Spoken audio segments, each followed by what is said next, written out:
everyone, it's Carolyn here. Today I'm going to talk to you about proper maintenance and setup of your machine. I'm going to give you some information that I wish someone had told me when I was attaining a machine and trying to set it up and clean it, and I really think this is key if you want to start knitting and knitting well. Your machine needs some special care, and also if it's not set up properly, you're going to be really frustrated when you're trying to learn how to knit and not understand why it's not like working properly. Any piece has holes or the carriage is jamming.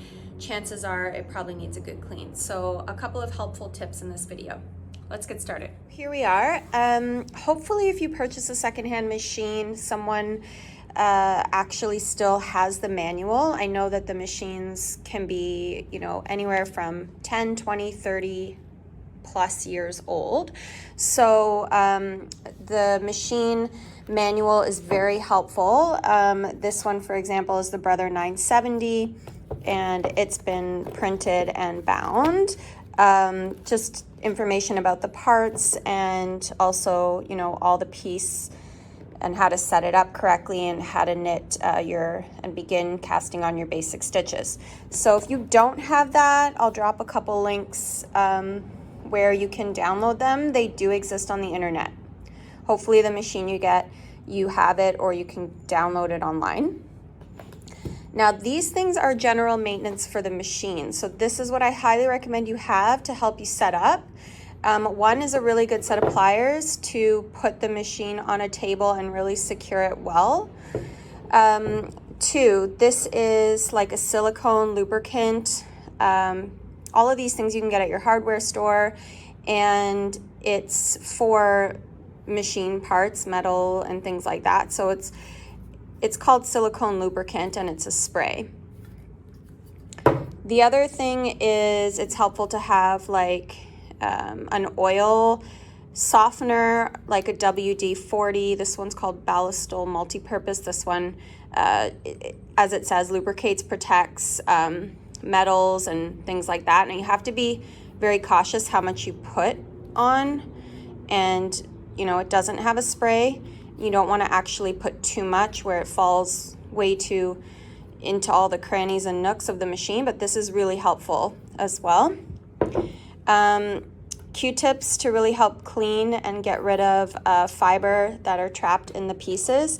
And lastly is the air duster. Now this is mostly used for things like laptops and computer keyboards to get the air pushed and to clean in between little spaces. This is so helpful for the knitting machine because we can't get every little piece of fiber and lint out in those small places. So this makes such a difference.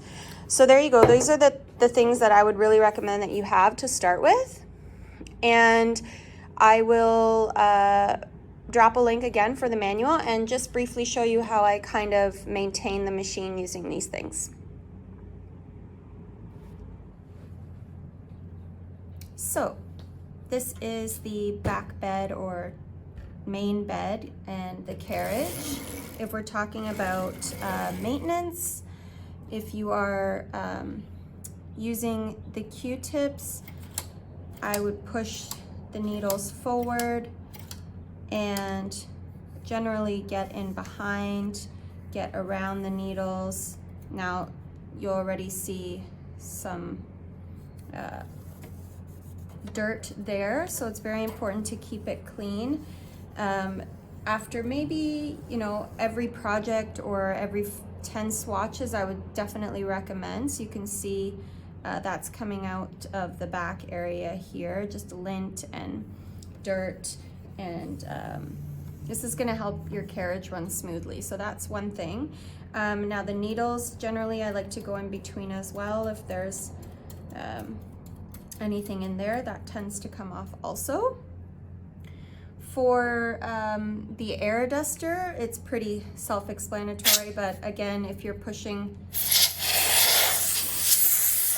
within your bed, you get all that lint out. It's really important and really helpful. and I would do that before you start with any of the oils or lubricants. So something like this, for example, that actually has you know, no spray, you can use your Q-tip.